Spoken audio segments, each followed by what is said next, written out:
नमस्ते दोस्तों, कैसे हैं आप सब? आज हम बात करेंगे रिच डैड पुअर डैड की 5 सबसे इंपॉर्टेंट बातों के बारे में। ये किताब जो रॉबर्ट कियोसाकी ने लिखी है, आपकी फाइनेंशियल लाइफ पूरी तरह बदल सकती है। ये वीडियो हिंदी में है और सिर्फ 10 मिनट में आपको ये सब कुछ समझ आ जाएगा। तो चलिए, अब शुरू करते हैं। दोस्तों, आजकल हर कोई पढ़ना चाहता है, हर कोई अपने भविष्य को सुरक्षित करना चाहता है, डिग्री लेके अच्छी जॉब करना चाहता है। लेकिन क्या सिर्फ डिग्री ही काफी है? लेकिन क्या आपने कभी सोचा है कि असली पढ़ाई क्या है? क्या वो पढ़ाई है जो हमें सिर्फ नौकरी दिलवाए? असली पढ़ाई वो नहीं है जो आपको स्कूल में सिखाई जाती है, बल्कि वो है जो आपको जीवन के महत्वपूर्ण पहलुओं के बारे में सिखाए, बल्कि वो है जो आपको पैसे के बारे में सिखाए, आपको फाइनेंशियल फ्रीडम दिलवाए। ये वो ज्ञान है जो आपको आत्मनिर्भर बनाता है। फाइनेंशियल एजुकेशन आपको सिखाती है कि पैसे कैसे कमाते हैं, कैसे इन्वेस्ट करते हैं और कैसे अपने पैसे को बढ़ाते हैं और कैसे अपने लिए काम करने देते हैं। ये आपको सिखाती है कि पैसे को कैसे सही दिशा में लगाएं। ये आपको सिखाती है कि अपने पैसों को कैसे कंट्रोल करें, ना कि पैसों को आपको कंट्रोल करने दें। फाइनेंशियल डिसिप्लिन और प्लानिंग के बिना फाइनेंशियल फ्रीडम पाना मुश्किल है। आज के दौर में जब हर चीज महंगी होती जा रही है, तब फाइनेंशियल एजुकेशन और भी इंपॉर्टेंट हो जाती है। फाइनेंशियल एजुकेशन आपको महंगाई से लड़ने की ताकत देती है। अगर आप फाइनेंशियली एजुकेटेड हैं, तो आप अपने और अपने परिवार का फ्यूचर सिक्योर कर सकते हैं। फाइनेंशियल एजुकेशन सिर्फ आपके लिए नहीं, बल्कि आपके परिवार के लिए भी महत्वपूर्ण है। फाइनेंशियल एजुकेशन आपको सिर्फ पैसे कमाना नहीं सिखाती, बल्कि ये आपको लाइफ स्किल्स भी सिखाती है। ये आपको डिसीजन मेकिंग, प्रॉब्लम सॉल्विंग और रिस्क मैनेजमेंट जैसे इंपॉर्टेंट स्किल्स सिखाती है। ये स्किल्स न केवल आपके फाइनेंशियल लाइफ में, बल्कि आपकी पर्सनल लाइफ में भी काम आती है। तो दोस्तों, अगर आप अपनी लाइफ में सक्सेसफुल होना चाहते हैं, तो फाइनेंशियल एजुकेशन को अपनी प्रायोरिटी बनाएं। बुक्स पढ़ें, वीडियोस देखें, सेमिनार्स अटेंड करें और अपने फाइनेंशियल नॉलेज को बढ़ाएं। फाइनेंशियल एजुकेशन के लिए रिसोर्सेज की कोई कमी नहीं है और अपने फाइनेंशियल नॉलेज को बढ़ाएं। याद रखिए, फाइनेंशियल एजुकेशन कोई रॉकेट साइंस नहीं है। थोड़ी सी मेहनत और लगन से आप भी ये सब कुछ सीख सकते हैं। तो आज से ही शुरू करें और अपने आप को फाइनेंशियली स्ट्रांग बनाएं। फाइनेंशियल एजुकेशन आपके जीवन को बदल सकती है। इसे अपनाएं और अपने भविष्य को सुरक्षित बनाएं।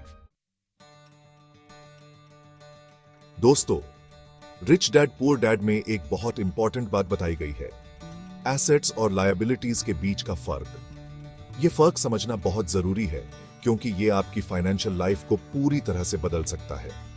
एसेट्स और लायबिलिटीज के बीच का अंतर समझने से आप अपने फाइनेंशियल गोल्स को बेहतर तरीके से हासिल कर सकते हैं। ये आपको सही फाइनेंशियल डिसीजंस लेने में मदद करता है। एसेट्स वो होते हैं जो आपकी जेब में पैसा डालते हैं, जबकि लायबिलिटीज वो होते हैं जो आपकी जेब से पैसा निकालते हैं। सिंपल भाषा में कहें तो एसेट्स आपके लिए काम करते हैं, जबकि लायबिलिटीज आपको काम करने पे मजबूर करते हैं। फॉर एग्जाम्पल, अगर आपने एक घर खरीदा है जिसमें आप खुद रहते हैं, तो वो आपकी लायबिलिटी है, क्योंकि उस पे आपको EMI, property tax, maintenance etcetera देना पड़ता है। लेकिन अगर आपने एक प्रॉपर्टी रेंट पे लगा रखी है, तो वो आपकी एसेट है, क्योंकि उससे आपको हर महीने रेंट मिलता है।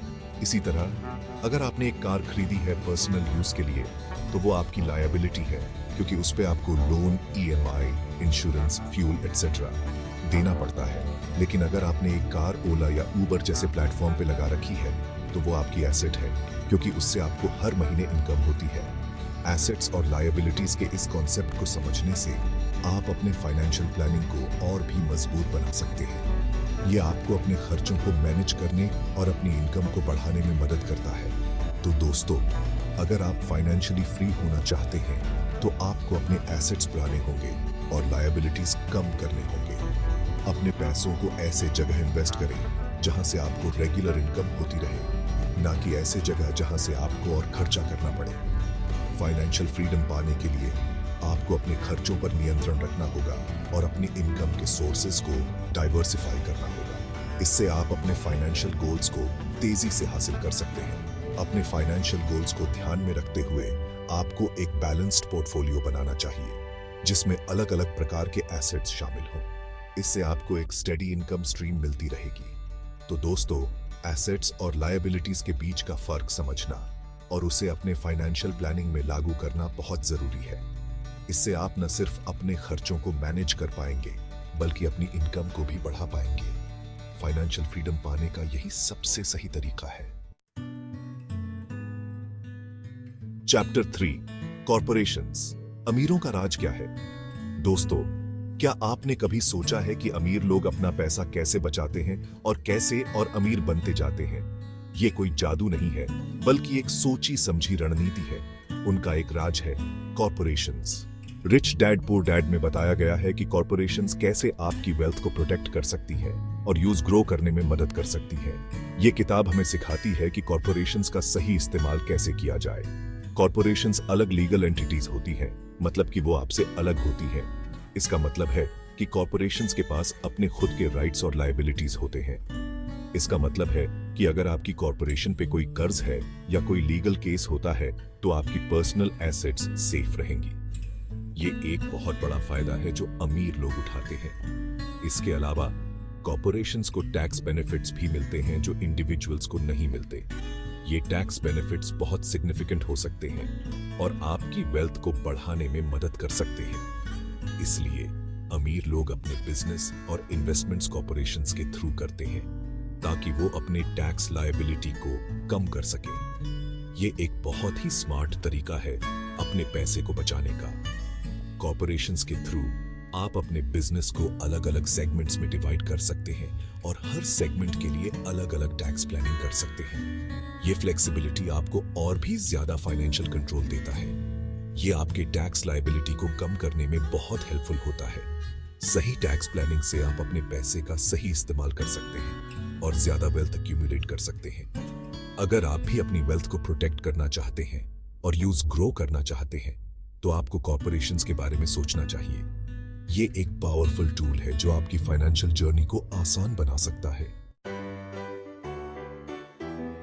चैप्टर 4 माइंडसेट, आपकी सोच, आपकी कमाई। दोस्तों, रिच डैड पुअर डैड में एक और इंपॉर्टेंट बात बताई गई है, माइंडसेट। आपकी सोच आपकी इनकम को डिसाइड करती है। अगर आप पैसे के बारे में नेगेटिव सोचते हैं तो आप कभी भी फाइनेंशियली सक्सेसफुल नहीं हो सकते। बहुत से लोग पैसे को लेकर नेगेटिव थॉट्स रखते हैं। वो सोचते हैं कि पैसा कमाना मुश्किल है, पैसा खुशी नहीं लाता, या फिर अमीर लोग बुरे होते हैं। ये सब नेगेटिव थॉट्स आपको फाइनेंशियली सक्सेसफुल होने से रोकते हैं। अगर आप फाइनेंशियली सक्सेसफुल होना चाहते हैं तो आपको पैसे के बारे में पॉजिटिव सोचना होगा। आपको ये बिलीव करना होगा कि आप पैसा कमा सकते हैं, आप पैसे डिजर्व करते हैं और आप पैसे को सही तरीके से यूज कर सकते हैं। अपने आप को सक्सेसफुल लोगों के साथ सराउंड करें, उनकी बातें सुने, उनसे सीखें। अपने आप को पॉजिटिव एफर्मेशंस दें, जैसे कि मैं पैसे अट्रैक्ट करता हूं, मैं फाइनेंशियली फ्री हूं, एटसेट्रा। याद रखिए, आपकी सोच ही आपकी रियलिटी क्रिएट करती है। अगर आप पॉजिटिव सोचेंगे तो आप पॉजिटिव रिजल्ट्स अट्रैक्ट करेंगे।